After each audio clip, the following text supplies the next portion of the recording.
messieurs, bonsoir, bienvenue dans le 20h d'ITV. Voici les titres de cette édition.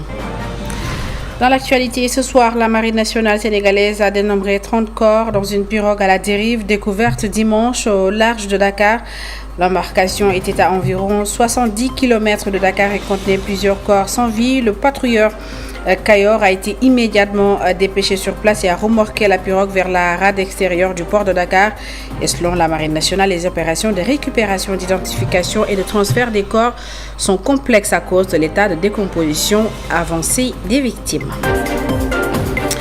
La découverte aurait été faite par des pêcheurs de Yoff, témoins impuissants des ravages de la migration clandestine sur nos côtes. Avec le temps, ils ont acquis des réflexes essentiels, alerter la Marine nationale et surtout vérifier s'il y a des survivants à sauver.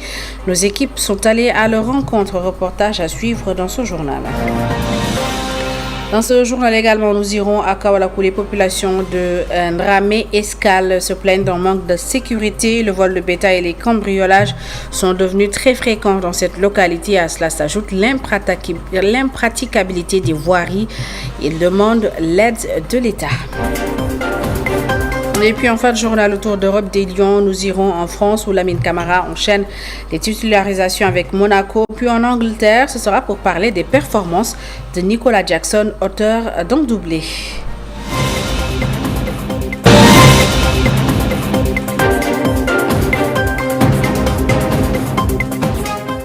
Je vous le disais tout de suite, la Marine nationale sénégalaise a dénombré 30 corps dans une pirogue à la dérive découverte dimanche au large de Dakar. Dans un communiqué transmis à notre rédaction, la direction de l'information et des relations publiques des armées précise que la marine a été informée dimanche de la présence de cette embarcation à environ 70 km de Dakar et qui contenait plusieurs corps sans vie. Le patrouilleur Kayor a été immédiatement dépêché sur place et a remorqué la pirogue vers la rade extérieure du port de Dakar où le convoi est arrivé vers 6 h du matin ce lundi.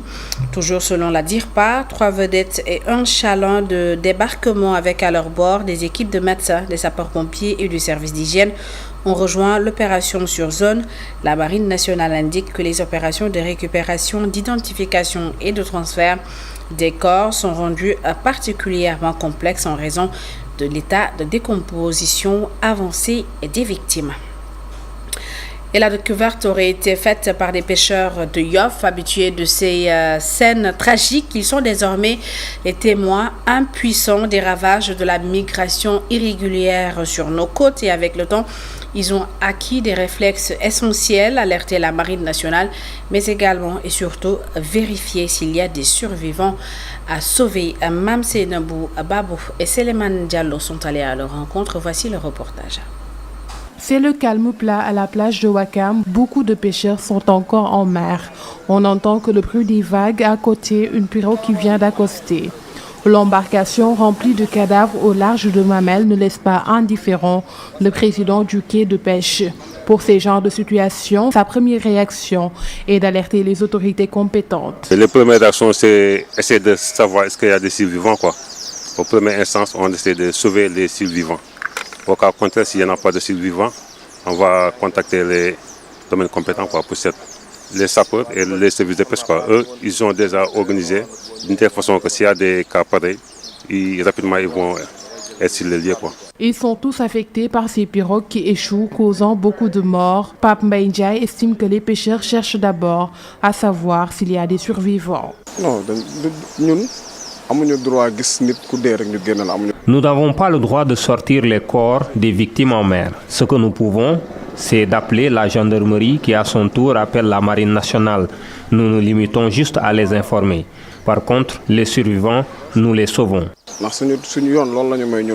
Ils sont unanimes sur le fait qu'ils ne doivent en aucun cas toucher les victimes. Ils alertent juste la Marine nationale.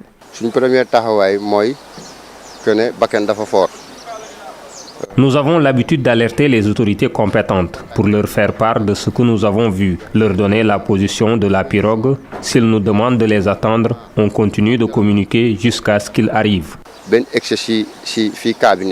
L'immigration clandestine a repris de plus belle, les pirogues ne cessent d'échouer, les morts se multiplient, une tragédie, mais les jeunes continuent de tenter l'aventure. Et malgré ses vastes potentialités, le Sénégal ne contribue qu'à moins de 1% de la production aquacole mondiale. Les ressources halieutiques maritimes se raréfient, exacerbées par la surexploitation de certaines espèces, d'où l'importance donc pour notre pays de développer la pêche continentale et l'aquaculture. Pour assurer la sécurité alimentaire et la souveraineté du pays, les révélations ont été faites lors de l'ouverture de la 20e session du Comité des pêches continentales et de l'aquaculture pour l'Afrique. Explication Aïsatouka et Moussadia. En Afrique, la part des stocks de poissons surexploités est en constante progression. Les autorités ne veulent pas s'en arrêter là. C'est pourquoi le ministre des Pêches, des Infrastructures maritimes et portuaires propose la pêche continentale et l'aquaculture pour une sécurité et souveraineté alimentaire. Aujourd'hui, de plus en plus, les ressources halieutiques maritimes se font de plus en plus rares. Certaines espèces même sont surexploitées et d'autres même pleinement exploitées. Et aujourd'hui, nous sommes obligés de trouver d'autres alternatives. Et la pêche continentale, qu'on a négligée jusqu'ici, et l'aquaculture sont les relais sûrs pour arriver à une sécurité alimentaire et à une souveraineté alimentaire. La part de production aquacole est en deçà de 1% de la production mondiale. Les autorités veulent s'appuyer sur l'aquaculture pour une sécurité alimentaire durable. La production aquacole au Sénégal est à deçà de 1% de la production mondiale, malgré les énormes potentialités. Donc, les nouvelles autorités comptent donner une place importante, n'est-ce pas, à l'aquaculture et, lui permettre de jouer pleinement son rôle dans la sécurité alimentaire. Comme solution pour favoriser une aquaculture durable et une gestion efficace des pêches, la FAO soutient la vision de la transformation bleue. Pour favoriser une aquaculture durable et une gestion efficace des pêches, la FAO préconise l'économie bleue visant la mise en place d'une stratégie de transformation des systèmes alimentaires aquatiques pour améliorer la production, la nutrition, l'environnement et les conditions de vie pour tous. Le rapport présenté par la FAO démontre que les pêches continentales mondiales sont estimées à 11,4 millions de tonnes en 2021. Cela représente plus de 12% de la production mondiale des pêches de capture. Les pays de la sous-région des Grands Lacs d'Afrique ont représenté 12,2% des pêches continentales mondiales en 2021. Et à Kaolack, je vous le disais dans les titres, les habitants de la commune de Ndramé Escale se disent confrontés à d'énormes problèmes d'insécurité. Le vol de bétail et les cambriolages sont devenus très fréquents dans cette localité. Les voiries sont également impraticables dans la zone, ce qui pousse les populations à demander de l'aide aux autorités. Les détails avec notre correspondant à Kaolack, Sekou Diallo. L'insécurité fait partie des plus grands problèmes que rencontrent les populations de Ndramé Escale. Fafafal. Ici à Ndramé, vraiment nous déplorons ce manque de sécurité. Il y a quelques années auparavant, des malfrats sont introduits dans le village pour s'attaquer à la banque là-bas. Pendant 2 heures de temps, nous avions appelé au secours, mais en vain. Donc nous souffrons. S'y ajoute vraiment quelques cas de raquettes qu'on dénonce par-ci, par-là. Donc ça, c'est inadmissible. À cela aussi s'ajoute le vol de bétail. Nous en souffrons. Le désenclavement de cette commune fait partie également des préoccupations des populations locales. Parce que Ndramé, nous sommes trop enclavés, certains disent ça. Vous voyez, cette partie du Sénégal, nous sommes un peu à la frontière. Nous sommes entre la Gambie et voilà, Kaolack. Maintenant, nous avons des problèmes d'accès. Cette route-là, qui est distante seulement de 14 km, nous voulons vraiment qu'on bitume cette route-là. Parce que sinon, on risque de vivre comme ça, dans l'insécurité totale. Un appel est lancé aux nouvelles autorités pour une solution.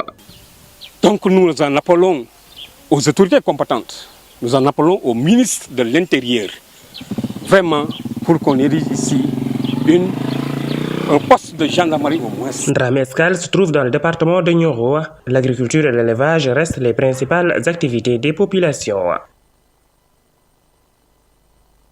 En plus bref, placé en garde à vue à la division des investigations criminelles, l'ancien directeur général de la LONASE, Lat Diop, devait être présenté au procureur ce lundi et d'après des sources de eMedia.sn, sa garde à vue pourrait être prolongée. Les enquêteurs prévoient de solliciter l'autorisation du maître des poursuites pour cette prolongation afin de le confronter à son accusateur, Mohamed Dian, ancien administrateur de 1xBet.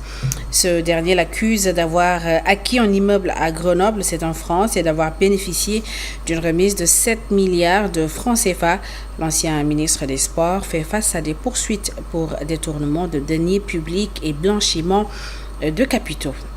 Et pendant ce temps, l'ancien ministre de l'Intérieur, Aly Ngouille Ndiaye, s'est rendu à Touba et c'est pour s'enquérir de la situation des sinistrés. Lors de sa visite, le maire de Linguère a appelé l'État du Sénégal à prendre des mesures adéquates pour soulager les populations. Pour Aly Ngouille Ndiaye, l'assainissement de la ville sainte de Touba est une nécessité impérative. Le voici au micro de notre correspondant sur place, Gorana Klo. Demandé à la commission, c'est plus d'1 millier de maisons déjà qui ont été recensées dans Touba. Bon, ça demande aujourd'hui une prise en charge par les autorités, ça demande une prise en charge par le marabout. Je sais que déjà lui, il est très engagé pour qu'on y trouve une solution définitive et je pense qu'avec l'appui des talibés, avec l'appui de l'État, il n'y a pas un combat qu'on ne peut pas gagner. Ça, j'en suis formel et je pense que c'est un combat qui nous aujourd'hui une nouvelle approche.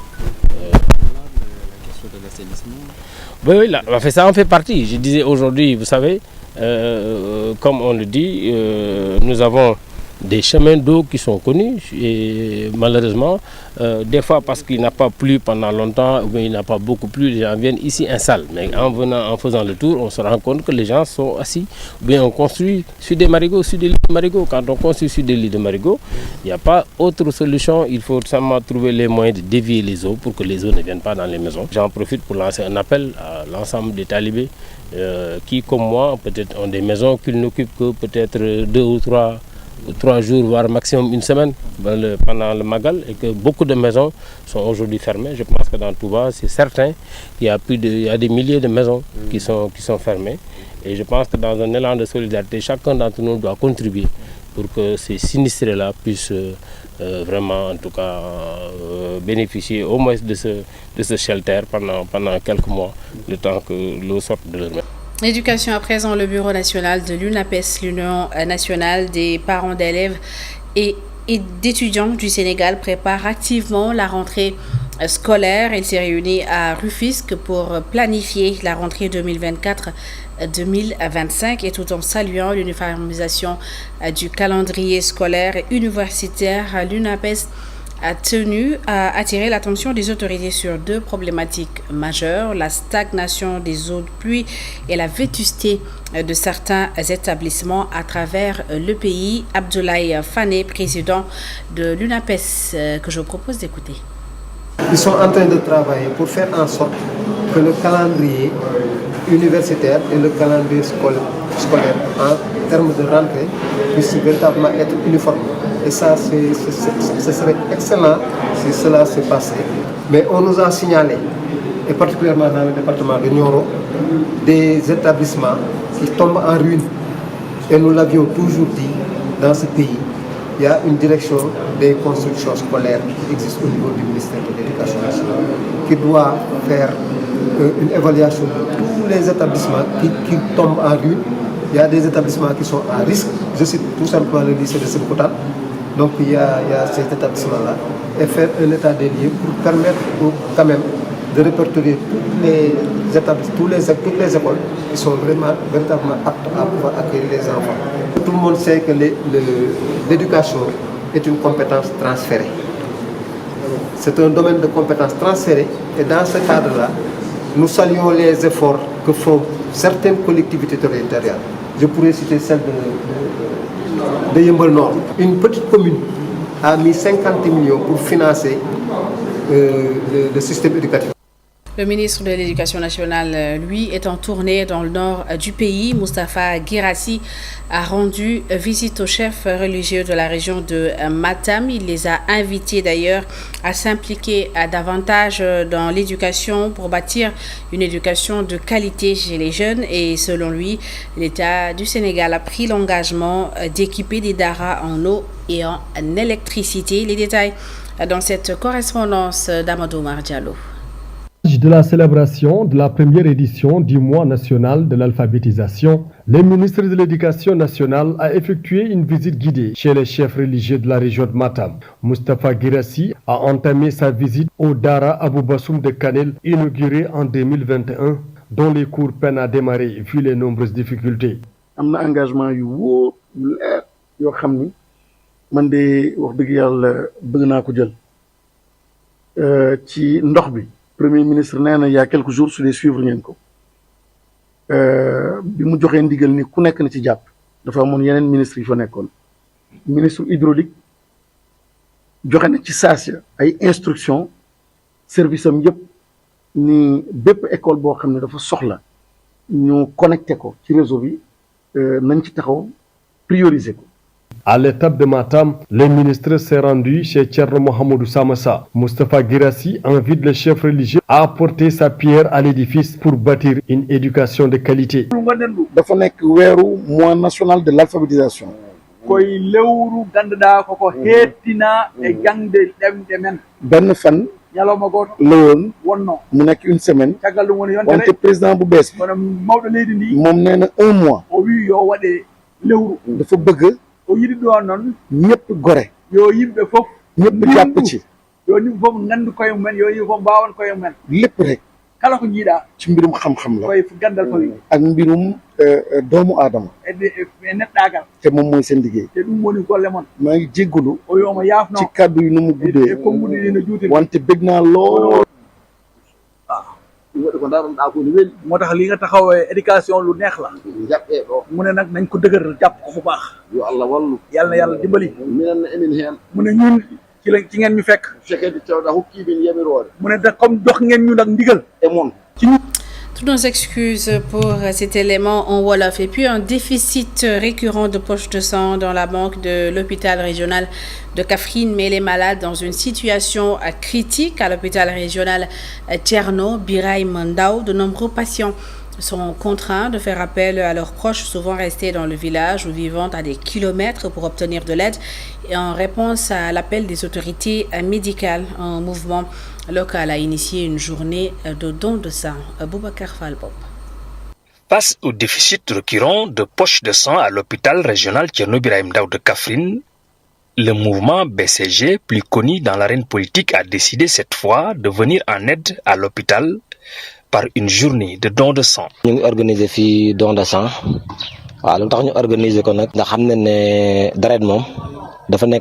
Nous entendons souvent les autorités médicales faire des campagnes de sensibilisation pour inciter les populations à aller donner de leur sang, parce qu'il y a souvent des ruptures et c'est pourquoi nous avons décidé d'organiser cette journée de don de sang. Il faut dire aussi que nous sommes dans une zone accidentogène. Une initiative saluée par le personnel de santé, selon qui, confrontés à ces déficits, certains malades sont obligés de faire appel à leurs parents qui habitent souvent loin de Kaffrine. On a besoin de ces initiatives-là pour avoir du sang, parce qu'on a tout le temps des ruptures de sang. On est obligé de faire recours aux accompagnateurs pour qu'ils appellent leurs parents pour venir faire des dons en faveur de leurs malades. Je lance un appel à toute la population de Kaffrine de faire des dons de sang. L'hôpital régional Thierno Birahim Ndao de Kaffrine, qui polarise 4 départements, sans compter que la zone est une zone accidentogène. Les autorités médicales demandent à la population de perpétuer une telle initiative. Sport à présent, football. En France, Lamine Camara enchaîne les titularisations avec Monaco. En Angleterre, Nicolas Jackson enchaîne et marque un doublé et donne une passe décisive. Et au même moment, Iliman Ndiaye marque son tout premier but en championnat. Et en Arabie Saoudite, Sadio Mané a délivré 2 passes décisives à Al Nassr. Cheikh Diop. En France, Lamine Camara enchaîne avec l'AS Monaco pour une victoire 3-1 face au Havre de Arnaud Sanganté, également titulaire. Habib Diarra et Strasbourg sont revenus de loin pour concocter un nul prolifique face à Lille, 3 buts partout. En Ligue 2, Cheikh Tidiane Sabali marque son deuxième but avec les CMS qui concède le nul 1 but partout face à Lorient de Formose Mendy, également titulaire en défense. Sadibou Sané dans l'axe, Ibou Sané et Pape Amadou Diallo en attaque ont tous démarré le match. En Angleterre, Nicolas Jackson a planté un doublé avec Chelsea dans le derby londonien face à West Ham.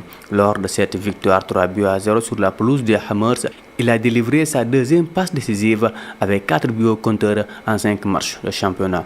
Iliman Ndiaye a aussi marqué son tout premier but en championnat avec Everton qui concède un nul 1 but partout face à Leicester.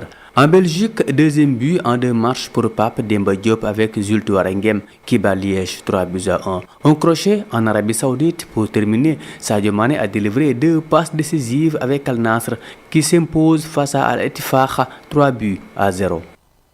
Et c'est la fin de cette édition. Merci à toutes et à tous de l'avoir suivi. Merci de votre fidélité. L'information continue sur emedia.sn. Bonne suite des programmes et à demain.